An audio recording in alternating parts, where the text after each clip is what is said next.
In a world where busyness is worn like a badge of honor, it's almost impossible to imagine breaking free from the shackles of success. Working long hours, skipping meals, missing or being late to important life events, constantly playing catch-up, exhausted to the bones. This has been normalized, especially in the medical and healthcare arena.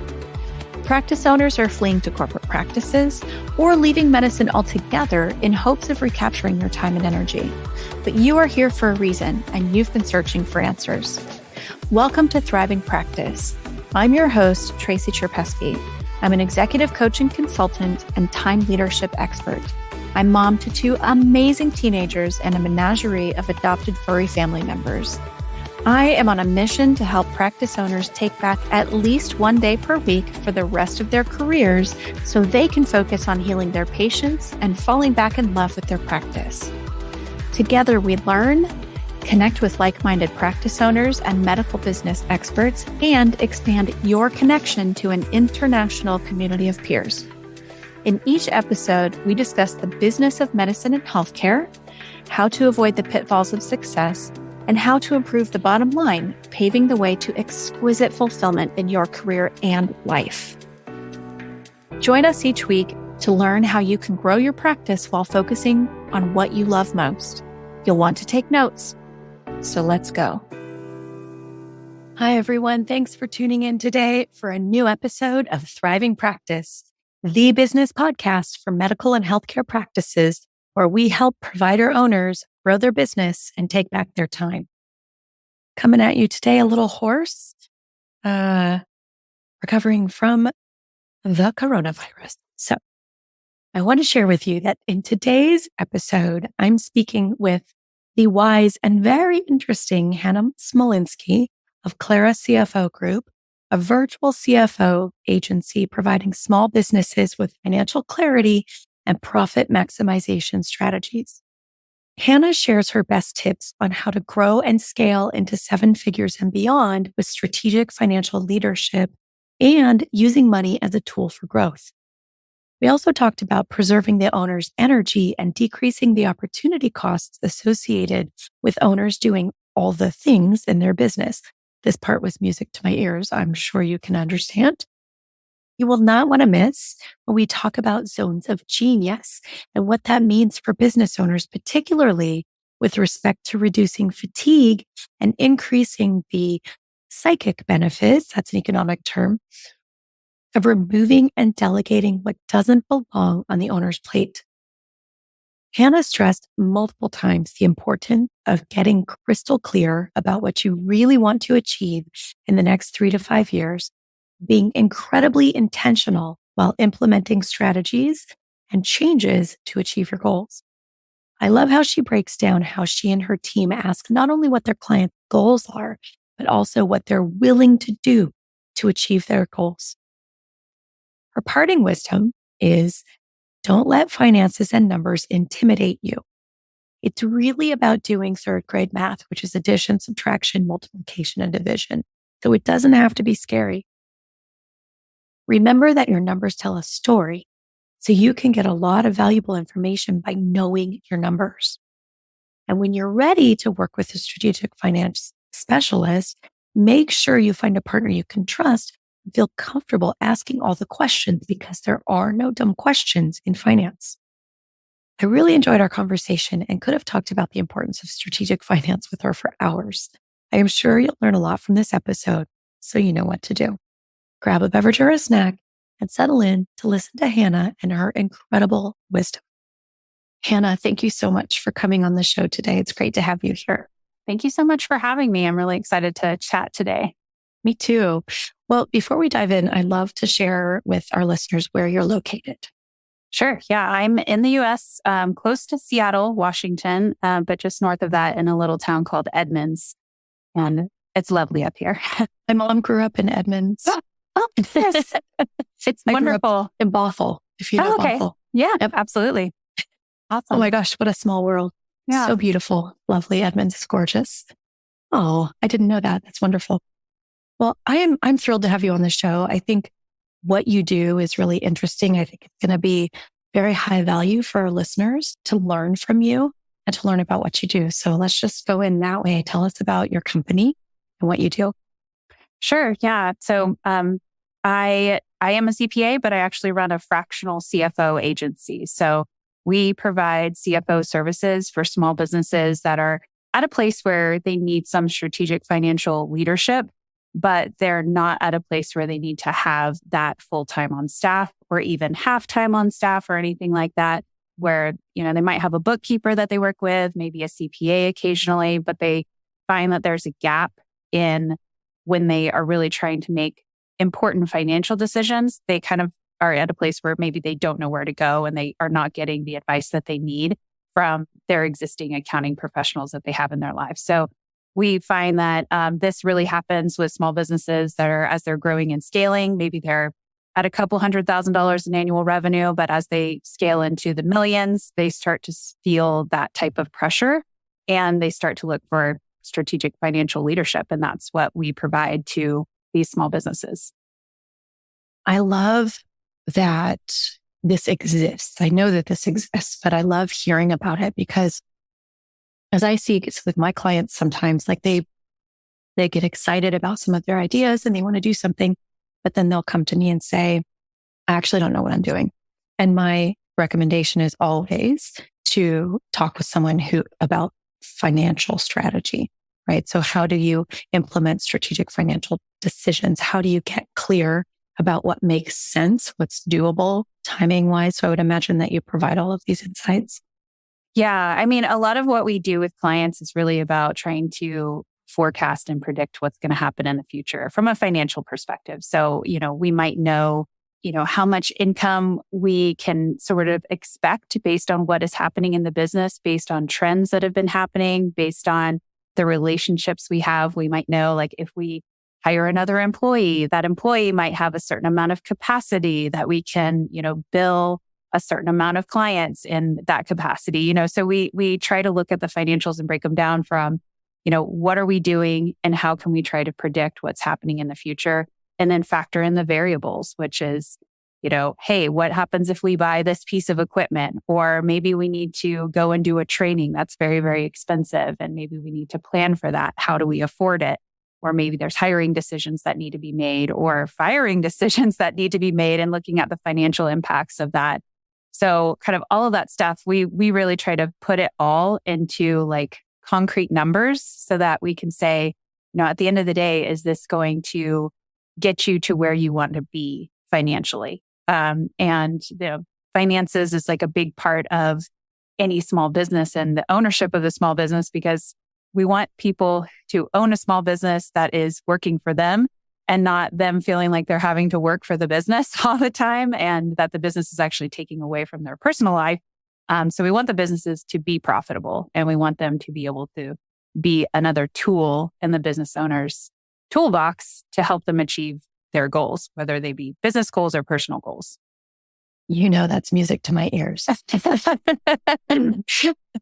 So I think it's really important just to emphasize, because for our listeners who are medical or dental or some kind of healthcare provider, we're not necessarily taught that we can be successful and have open time, or we can be successful and not be busy all the time. But if we put that as a priority in the business, I want to be able to grow and scale and serve more patients, or, however that looks, we can do that in a way that doesn't require burnout. I think that that's, sort of this interesting concept, but it's something that can definitely be planned for in a very strategic way. Absolutely. Yeah, I think preserving the business owner's energy is a big part of what we even talk about. And a lot of times what I see is as businesses are scaling, the owner, even if they're like a practitioner and they're actually doing a lot of the work and they're, generating a lot of the revenue, they're also getting bombarded with all the business ownership pieces of it. So that's one of the things like we look at pretty quickly, like when we're starting to work with people, is like, what are you doing right now that we can potentially hire out? And I know you talk about that too, but it's also like from a finance perspective, we call that opportunity cost. Mhm. And what we're looking at is we're saying like, hey, if you weren't spending 10 hours a week or 10 hours a month even doing this task, which I, oftentimes see people trying to keep like bookkeeping on their plate, for example.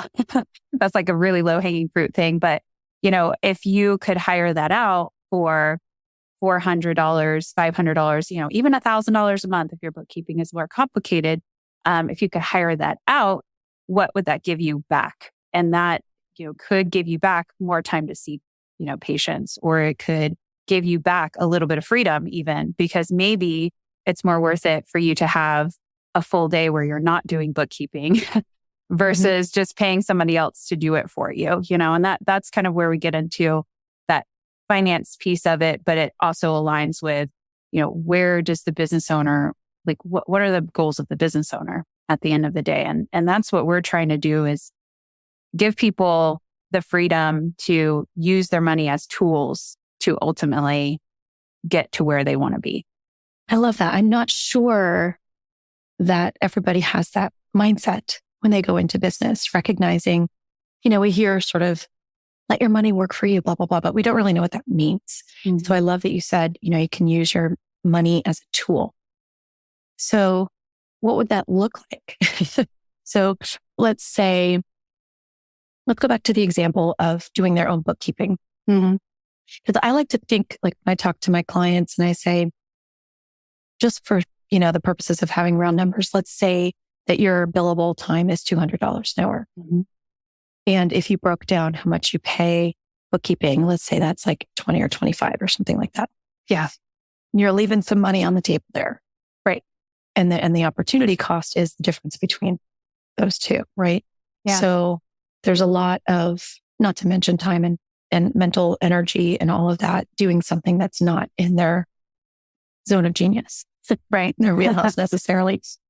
So what would be some of the benefits of like taking some of those things off the table, like bookkeeping or any other example you can come up with? Yeah. I also think that this happens a lot of times in marketing. So we see it like in some of those administrative tasks, marketing.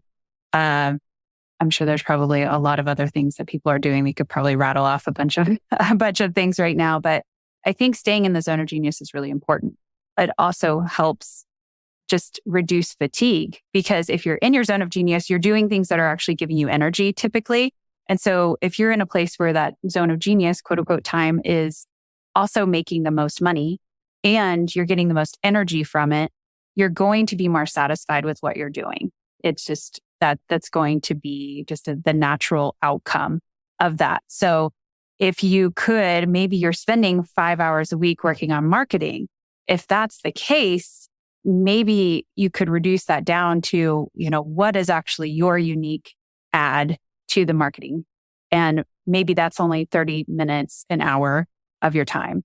But then maybe all the actual dissemination of that information, getting it posted on social media, doing all of that, maybe that's where you hire that piece out. So I'll take my own firm, for example. Like, we're really active on YouTube and we have like an active newsletter and we do posts like on Instagram and Facebook, but like YouTube actually takes up a lot of time because that's where we put a lot of time and energy into.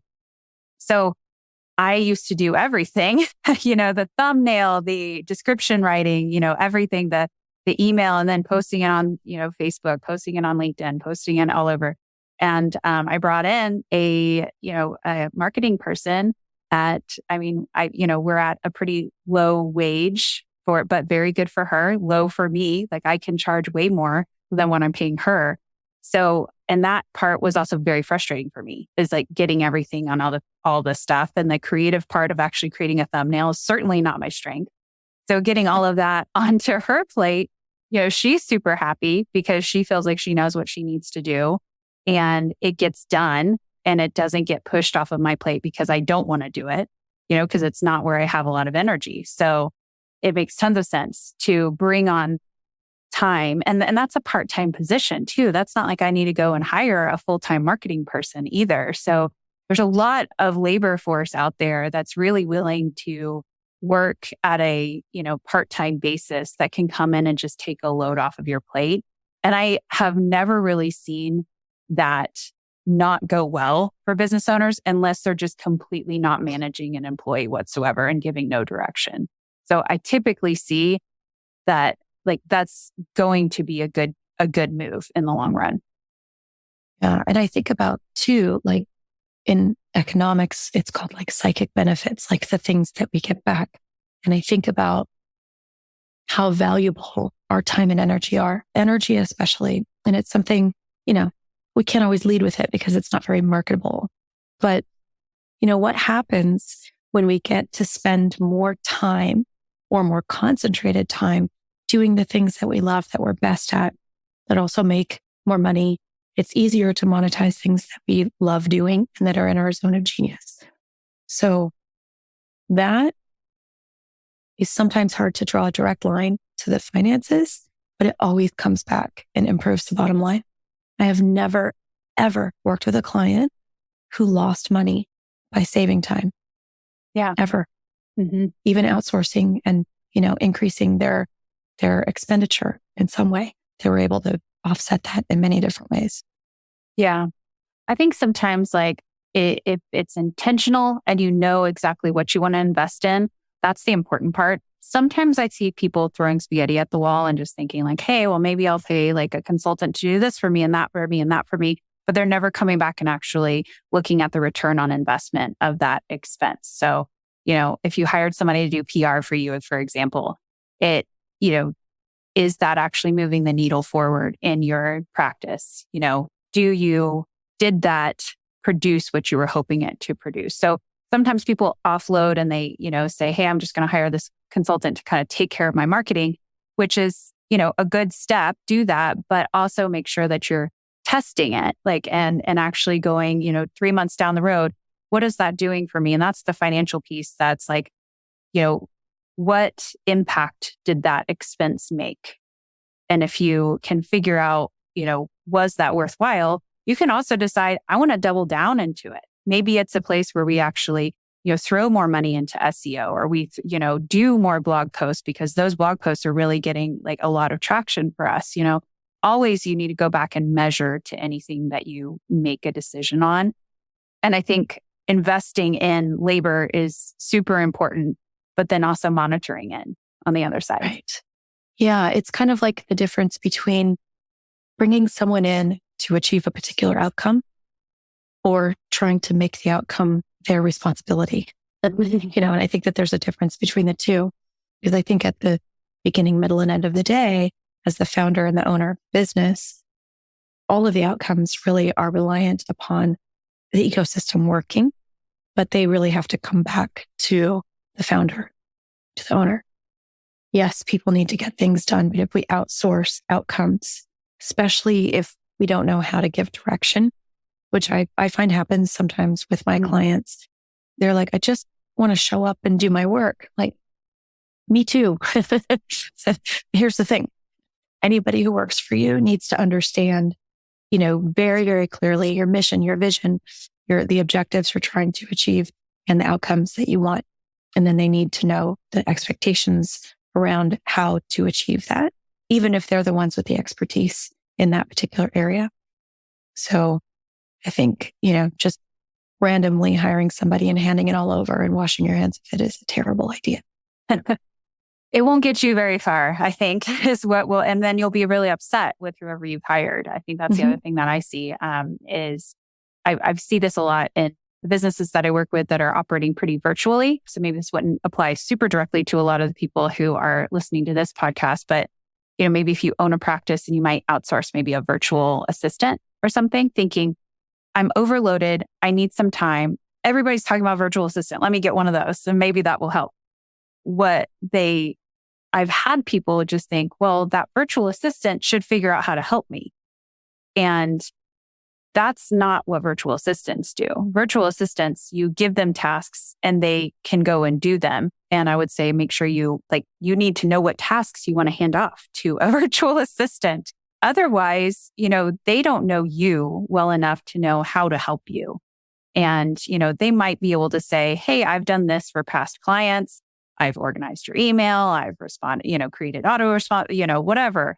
They might have some tasks that they know how to do. But if you're not driving understanding like what tasks need to be done, then it's going to be an unhappy relationship with that person that you hire. And then it's going to feel like a waste of money. And then you'll be back to being frustrated. Mm-hmm. And it often, not pointing fingers necessarily, but, it does come back on the owner. So, I mean, you can have a bad hire, right? That'll happen. Right. It will happen. Let's just say that. Bad hires happen. Yes. And, and that's going to happen where somebody maybe isn't very good at what they do. But it goes back to communicating. And I think, you said something earlier that I want to piggyback on a little bit as being intentional. Crystal clarity is something that I aim for with my clients. And we spend a lot of time when we first start working together talking about what they really want and why it's important to them and what it looks like and what does success look like. And not just numbers. Numbers are very important, but also like, how do you feel? Mm-hmm. How do you feel when you get up in the morning most days? You're getting ready to go to work. How do you feel at the end of the day most days?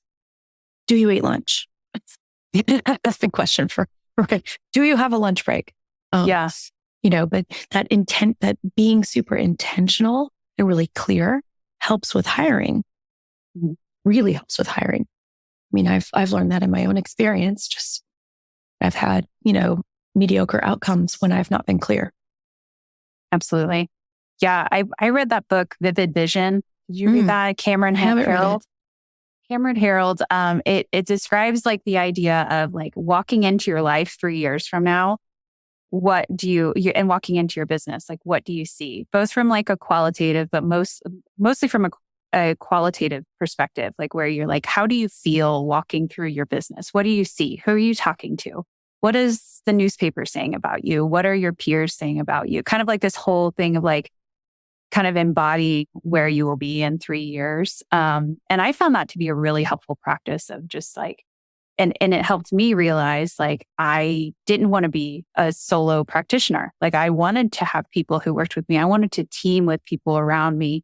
I wanted to like be surrounded by really smart people that like I knew were going to be serving clients at a really high level, like that was part of my vivid vision. And so like, knowing that was the direction that I wanted to go, I could build the business off of knowing like I need to price myself so that I know that, we can support growth. I know that like I need to be thinking like this is not always just going to be me. So I need to think about practices and policies and, make decisions so that I can have employees and be able to train them, So knowing where you're going is so important for the steps that you're taking at this point in time. Absolutely. And I think, you hit on something really important. It's like you're in this moment, you're taking care of everything, but with an eye to the future.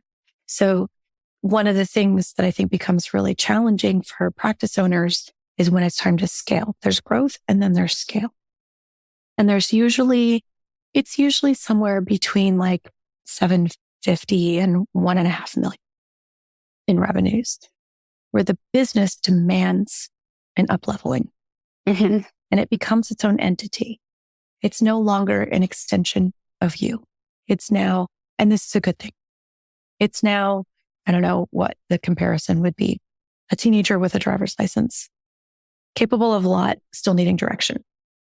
And I think to be really clear about how far you want to go, right? Even down to, do I want to be a solo provider, a practitioner? Do I want to be the only person in this practice?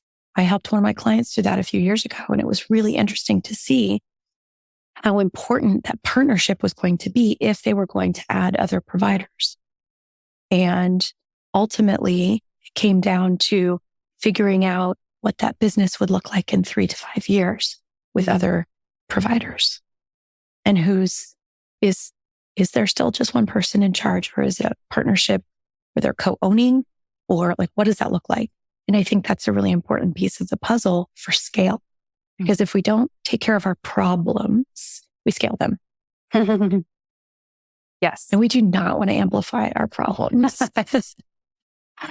Yes. Then you get into more money, more problems, right? Totally. Yeah. I think there's a song about that. Yeah, for sure. I think that's really important.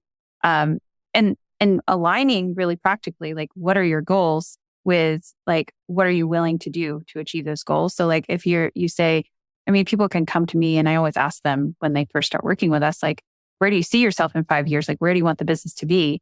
And if somebody is making, $750,000 and they want to sell their business for $10 million in 5 years, a $10 million valuation requires certain steps that you have to be willing to do. So if they also say that they want to stay a sole practitioner, I'm going to be somewhat skeptical of this. Like, we'll do whatever we can, but it's also like there's certain realities of, if you want to sell your practice, you need to create inherent value, and potentially staying like a solo practitioner may not create that value by itself. So you need to align where you want to be with what is reality on the financial side as well. That is sage advice. I mean, it's just, if it's 100% reliant upon you, or 80%, it's only going to be able to go so far. Right. You can only scale so much. And when you sell a business, it's not based on its potential. Mm-hmm. It's based on what it's actually done, and maybe a little bit of potential. So I think that's really sage advice. I think I have 2 more questions.